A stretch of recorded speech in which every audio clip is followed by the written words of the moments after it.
नमस्ते श्रोतागण। कहानी चैनल में आपका स्वागत है। आइए सुनते हैं नीलम राकेश जी की कहानी सत्य की आंच। किस दोराहे पर आ खड़ी हुई हूं मैं, अपना डर अपनी किशोर बेटी को कैसे समझाऊं। खुद मैं ही नहीं समझ पा रही। उसकी नादान जिद के आगे समर्पण कर मैं उस अबोध को किसी खतरे में कैसे डाल सकती हूँ। आखिर माँ हूं उसकी।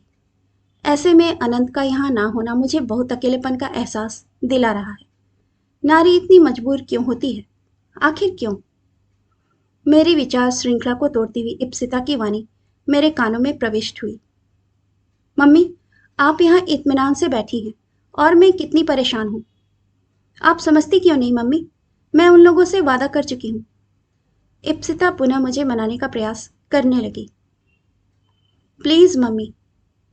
नहीं इप्सिता, मैंने कह दिया ना। पापा यहाँ होते तो बिल्कुल मना नहीं करते। ठीक है, तो तुम अनंत के आने तक प्रतीक्षा करो। मैं हाँ नहीं कहूंगी। मैंने कह दिया ना एक बार। मम्मी प्लीज, इस बार जाने दीजिए। पापा को पता नहीं कितने दिन लग जाएं। आप तो कभी किसी बात के लिए मना नहीं करती थी, फिर इस बार क्या हो गया। मैं उठकर उसके पास चली आई। प्यार से उसके सिर पर हाथ फेरते हुए बोली, इप्सिता, जब मैंने आज तक तुम्हें किसी काम के लिए मना नहीं किया और आज कर रही हूं, तो कोई तो कारण होगा ही ना। बेटा, मेरी बात मान जाओ। और मुझे तो कोई कारण समझ में नहीं आता, और अगर सचमुच कोई कारण है तो आप स्पष्ट रूप से वह कारण बताती क्यों नहीं। खींची हुई इप्सिता मेरी बात काटते हुए बोली, हर बात तुम्हें बताना जरूरी तो नहीं। मैंने कह दिया, तुम्हें नहीं जाना तो नहीं जाना, बस। मैं झल्ला उठी। ओफो मम्मी। गुस्से से पैर पटकती हुई इप्सिता बाहर चली गई। स्वयं को आराम कुर्सी पर निढाल छोड़कर मैंने आंखें मूंद ली, परंतु हालात से आंखें कैसे मूंद सकती हूं मैं। मेरी बुद्धि है कि कोई राह ही नहीं सुझा रही, और अनंत को लौटने में अभी पता नहीं कितना समय लग जाएगा। क्या इतिहास स्वयं को दोहराएगा। नहीं नहीं, मैं ऐसा हरगिज नहीं होने दूंगी। भले ही मेरा वर्तमान नष्ट हो जाए, परंतु अपनी बेटी का भविष्य मैं नष्ट नहीं होने दूंगी। कैसे भी कुछ भी करके इप्सिता को समझाना ही होगा। आंखें खोलकर मैंने खिड़की से बाहर नजर दौड़ाई। बादल अभी भी घिरे हुए थे। एक हफ्ते से घिरा यह बेमौसम का बादल पानी, मेरा अकेलापन, इप्सिता की जिद और मेरी बेबसी। कुल मिलाकर 4 दिन पहले खुशियों से चहकता यह घर अचानक तनाव व उदासी से घिर गया। आंखें बंद कर मैं पुनः अतीत में विचरण करने लगी। कितने खुश थे हम सब। इप्सिता से 2 वर्ष बड़े ईशान का चयन मेडिकल में हो गया था। घर जैसे खुशियों से गुंजायमान हो उठा था। होता भी क्यों नहीं। डॉक्टर अनंत का बेटा यानी हमारा ईशान डॉक्टर बनकर हमारा नर्सिंग होम संभाल ले, यही तो बरसों से संजोया हुआ हमारा सपना था। सब कुछ कितना सहज सा प्रतीत होने लगा था। प्रसन्नता में डूबे हुए अनंत ईशान को लेकर उसका एडमिशन कराने चले गए। अभी उस खुशी को मैं पूरी तरह से आत्मसात भी नहीं कर पाई थी कि इप्सिता अचानक वरुण के साथ घूमने का प्रोग्राम बनाकर बैठ गई। हर साल कॉलेज टूर पर जाती है। अनंत भी छुट्टियों में पहाड़ का प्रोग्राम जरूर बनाते हैं, परंतु इप्सिता जाने कितना घूमना चाहती है। बचपन तो उसमें कूट कूट कर भरा है। कहने को तो उसने हाई स्कूल की परीक्षा दी है, परंतु डरती हूँ उसे दुनियादारी की ऊंच नीच की समझ है भी या नहीं। मेरी बात को अनंत हंसकर उड़ा देते हैं और कहते हैं, तुम माँ हो ना, इसीलिए इतना डरती हो। हमारी इप्सिता बहुत समझदार है। अनंत सत्य कहते हैं, मैं डरती हूँ। एक बेटी की माँ हूं ना, इसीलिए डरती हूँ। समाज ने नियम ही ऐसे बनाए हैं कि बेटी की माँ को डरना पड़ता है। नारी तो जीवन पर्यंत एक महीन धागे पर चलती रहती है, पग पग पर अग्नि परीक्षा देते हुए। उसकी एक छोटी सी चूक उसे ऐसे गुप्त अंधकार के बवंडर में धकेलने के लिए पर्याप्त है, जहां से वह लाख कोशिशों के बावजूद निकल नहीं सकती। गलती चाहे स्त्री की हो या पुरुष की, भेद खुलने पर भुगतती केवल नारी ही है। पुरुष हाथ झाड़कर किनारे खड़ा हो जाता है। समाज के सारे प्रश्न और अंगुलियां नारी की ओर उठती हैं, और फैसला सदैव एक तरफा होता है। वह लाख रोती चिल्लाती सफाई देती रहे, समाज बेरहमी से उसके माथे पर पतिता का लेबल चस्पा कर देता है, जिससे मुक्ति की कोई राह नहीं। खरगोश की तरह मन के कोने में दुबक कर बैठे डर के बावजूद अनंत के कहने पर मैं इप्सिता को कॉलेज टूर में जाने देती हूँ। अपने मन को समझा देती हूँ कि टूर में बहुत से लड़के लड़कियां एक साथ रहते हैं। इप्सिता किसी के साथ अकेली नहीं होगी। साथ ही अभिभावक के रूप में शिक्षक शिक्षिकाएं भी रहेंगे। फिर भी मन बेचैन रहता है। उसके लौटने तक भगवान से प्रार्थना करती रहती हूँ, परंतु उसे रोकती नहीं। मैं उसे रोककर उसका व्यक्तित्व कुंठित नहीं करना चाहती, परंतु यह प्रोग्राम, यहाँ तो विश्वास की डोर से बंधी इप्सिता वरुण के साथ जाना चाहती है। घूम घाम कर लौटते समय उसकी सहेली देहरादून से अपने मामा के घर चली जाएगी। रह जाएंगे केवल वरुण और इप्सिता। वे 2 दिन देहरादून रुककर घूम घाम कर लौटेंगे। पूरे 2 दिन और 2 रातें दोनों अनजान होटल में नितांत एकांत में बिताएंगे। भला कैसे इजाजत दे दूं मैं?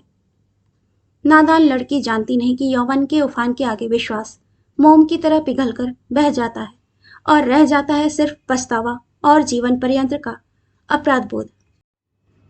एक ऐसे अपराध के लिए जो किसी और ने किया होता है। नारी तो छली गई होती है, पीड़ित होती है, किंतु पीड़ित और प्रताड़क की परिभाषा कौन समझना चाहता है?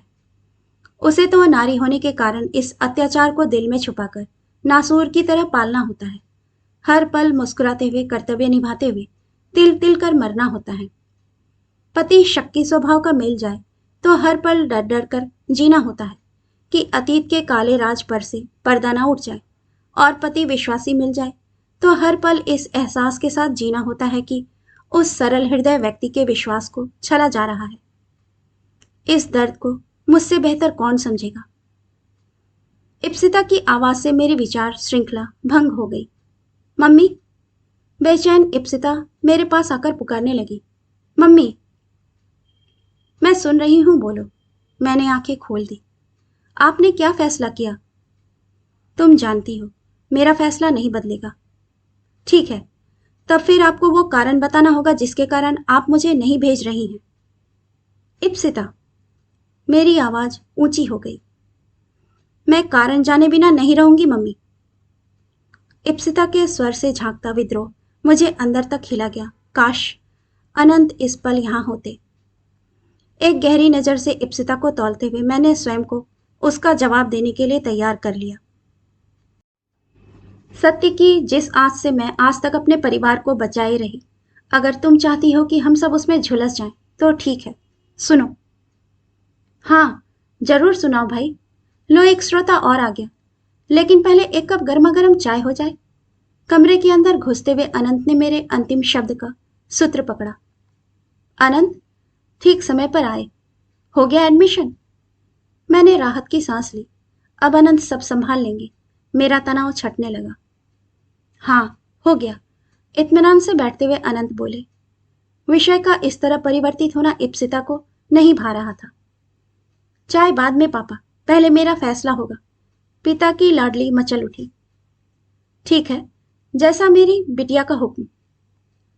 अरे, मुझे रोकते हुए अनंत बोले, मुकदमा क्या है जिसका फैसला होना है? पापा, हम लोग मसूरी, देहरादून और हरिद्वार घूमने जाना चाहते हैं। तो समस्या क्या है? मम्मी मना कर रही हैं। मेरी ओर तिरछी नजर से देखती हुई इप्सिता बोली। समस्या तो बड़ी है। मेरी ओर देखकर अनंत ने सिर हिलाया। वैसे बेटा, तुम जा किसके साथ रही हो? पापा, मैं, मेरी सहेली रुचिता, उसका भाई रोहित और वरुण भैया, बस। इला, क्या बात है? क्यों मना कर रही हो? वरुण तो साथ जा ही रहा है। जाने दो, अभी तो इसकी छुट्टियां हैं। अनंत बिना सोचे समझे इप्सिता की सिफारिश करने लगे। कितना तो घूमती है, इतना घूमना क्या ठीक है? अरे, घूमने फिरने से आत्मविश्वास बढ़ता है। नहीं बढ़ाना ऐसा आत्मविश्वास मुझे अपनी बेटी में, जो अंतरात्मा को ही मार दे। मैं तैश में आ गई थी। इला! अनंत चौंके। अरे, तुम्हारी लाडली ने नाक में दम कर रखा है। जब से तुम गए हो बस घूमने की रट लगाए हुए है। मुझे नहीं भेजना इस तरह उसे। अब बड़ी हो गई है, पता नहीं कब अकल आएगी इसे। सबके साथ जाने को तैयार बैठी रहती है। अरे इला, तुम्हें कभी कभी क्या हो जाता है? थोड़ा भरोसा रखा करो। क्यों सब पर अविश्वास करती हो? तुम बाप बेटी एक जैसे हो। गुस्से से मेरा चेहरा तमतमा गया था। मैंने कभी तुम लोगों का विरोध नहीं किया, और आज अगर कर रही हूं तो तुम लोग कारण जानना चाहते हो। ठीक है, मैं बताती हूँ। इला, नहीं अनंत, मुझे बोलने दो। अनंत, मुझे पता नहीं यह सब सुनकर तुम पर क्या बीतेगी, लेकिन इप्सिता के भविष्य के लिए आज मैं अपने जीवन के इस राज पर से पर्दा हटा रही हूँ। राज? इला, ये राज, पर्दा, ये तुम क्या कह रही हो? मेरी समझ में तो कुछ भी नहीं आ रहा। भौचक्के से अनंत फटी आंखों से मेरी ओर देख रहे थे। मेरी आंखों में मेरा अतीत तैर रहा था। विगत की पगडंडी पकड़ मैं अपने ही अतीत में उतरने लगी। अनंत, तुम्हारे साथ जीवन के 18 बसंत बिताए हैं मैंने। तुमने मेरे जीवन के हर पल को खुशियों से भरने की कोशिश की है, बिना यह जाने कि मैं इसके योग्य थी भी या नहीं। लेकिन तुम्हारी हर अच्छाई मुझे अपराध बोध से भर देती थी। मेरी खुशी के लिए उठा तुम्हारा हर कदम मुझे आत्मग्लानि से भर देता था। मुझे हर पल यह एहसास रहता था कि मैंने तुम्हारे साथ धोखा किया है। मुझे तो जिंदगी ने धोखा दिया था, मेरे माता पिता के विश्वास ने धोखा दिया था, पर तुम्हें तो मैंने ही छला था, सत्य को तुमसे छुपाकर। अनंत, विवाह की बेदी पर तुम्हारे पास कोई सती सावित्री नहीं बैठी थी, बल्कि मेरे रूप में एक लूटी पिटी नारी बैठी थी। इला, अनंत उठकर मेरे पास आ गए थे। मेरा हाथ अपने हाथ में लेकर मेरे पास ही बैठ गए। हाँ अनंत, यह सत्य है। यह काली आंधी मेरे जीवन में तब आई थी जब मैं इप्सिता की उम्र की थी। मैं नहीं चाहती कि मेरा इतिहास दोहराया जाए। उस समय मैं हाई स्कूल की बोर्ड की परीक्षा दे रही थी। बड़े भैया मेडिकल की पढ़ाई के लिए हॉस्टल में थे। मेरा एक पेपर शेष था जब मेरे बाबा जी की मृत्यु की सूचना आई थी। माँ बाबूजी का जाना अपरिहार्य था। अनुराग को मेरी देखरेख के लिए बुलाकर मेरी सुरक्षा के प्रति निश्चिंत होकर मेरे माता पिता गांव चले गए। किंतु अनुराग की जवानी का उफान उनके विश्वास का मान नहीं रख सका और अपने ही घर की सुरक्षित दीवारों के बीच परिवार के अति विश्वसनीय अनुराग के हाथों मैं लुट गई। मैंने फैसला किया कि मैं आत्महत्या कर लूंगी, किंतु उससे पहले माँ बाबूजी को यह बताना चाहती थी कि मैंने उनके विश्वास को नहीं छला है, बल्कि मैं स्वयं ठगी गई हूँ उनके विश्वास के हाथों। परंतु अपना सोचा कहाँ होता है। गांव में ही पिताजी को गंभीर दिल का दौरा पड़ा था। 2 माह अस्पताल में रहना पड़ा। उन्हें हर प्रकार के सदमे से बचाना था। उनकी मौत का कारण मैं कैसे बन सकती थी? अपना गम पीना मेरी मजबूरी बन गया। मेरे मुंह पर जो ताला लगा तो एक एक कर माह बीतते गए और काला राज सिर्फ मेरे और अनुराग के बीच दफन हो गया। अनुराग पलटकर हमारे घर कभी नहीं आया। उसका इंजीनियरिंग का अंतिम वर्ष था। वह इंजीनियर बनकर विदेश जा बसा। मैंने शादी न करने का निर्णय लिया, परंतु बड़े भैया की शादी में तुमने और तुम्हारी माताजी ने मुझे पसंद कर लिया। मेरे पिताजी ने अपने बचपन की दोस्ती का मान रखने के लिए अपने प्यार का वास्ता देकर मुझे विवाह वेदी पर बैठा दिया। सोचा था पहले ही दिन तुम्हें सब कुछ बताकर निर्णय तुम पर छोड़ दूंगी, परंतु तुम्हारी माँ की ममता और तुम सबसे मिले निश्चल प्यार ने मुझसे कटु सत्य बोलने की हिम्मत ही छीन ली। कैसे सबकी खुशी पर गम का पहाड़ तोड़ देती। मैं तुम्हें धोखा नहीं देना चाहती थी, किंतु इस काले सच की आस से अपने परिवार को बचाने के लिए इस पर पड़ा पर्दा नहीं हटा सकी। खैर, कारण जो भी हो, मैं मानती हूं मैं तुम्हारी अपराधी हूं। मेरी आंखों से अविरल बरसते नीर को अपनी हथेली से पोंछते हुए अनंत बोले, कैसी अपराधी? उस अपराध की अपराधी जो तुमने कभी किया ही नहीं। अपराधी यदि कोई है तो वह है अनुराग, जिसने एक अबोध बच्ची को जीवन पर्यंत की मानसिक यंत्रणा के दलदल में धकेल दिया।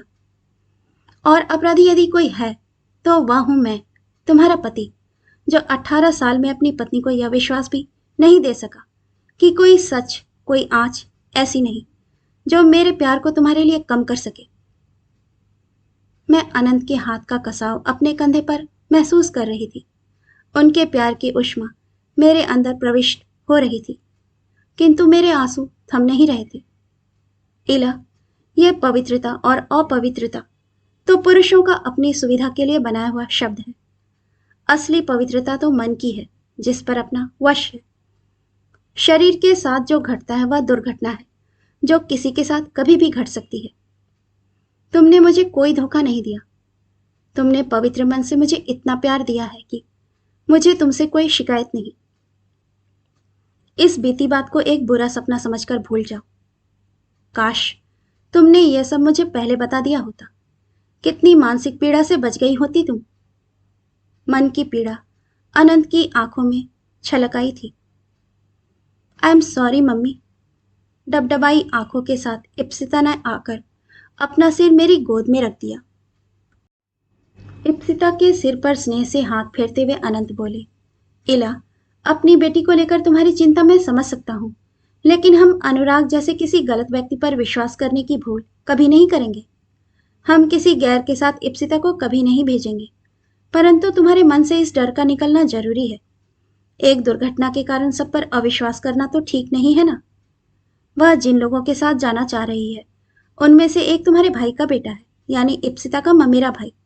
वरुण के साथ इप्सिता सुरक्षित है। नहीं अनंत, जानते हो अनुराग कौन था? कौन था? मेरा सगा चचेरा भाई, मेरे सगे ताऊ का बेटा। क्या? अनंत अविश्वसनीय नजरों से मेरी ओर देख रहे थे। हाँ अनंत, यही हकीकत है। यह घोर कलयुग है। हम नैतिक पतन की पराकाष्ठा पर हैं। पहले संयुक्त परिवार होते थे। सगे चचेरे जैसी बात ही नहीं होती थी। बच्चे साथ साथ पलकर बड़े होते थे। संबंधों में गर्माहट होती थी, रिश्तों की मर्यादा होती थी। और अब तो सब कुछ खोखला होकर रह गया है। तुम ठीक कह रही हो। जरूरी नहीं कि बच्चे गलत ही हों, किंतु हम उन्हें गलती करने का अवसर ही क्यों दें? इप्सिता नहीं जाएगी। अनंत अभी तक इस सत्य को आत्मसात करने का प्रयास कर रहे थे। हाँ मम्मी, इस सत्य की आंच हमारे घर को नहीं झुलसाएगी। पति की बाहों का कसाव और बेटी की आंखों की चमक यह एहसास दिला रही थी कि आग के दरिया को पार कर विश्वास की लालिमा और प्यार की खुशबू मेरे घर के कन कन में बिखर गई है। कहानी सुनने के लिए आपका धन्यवाद।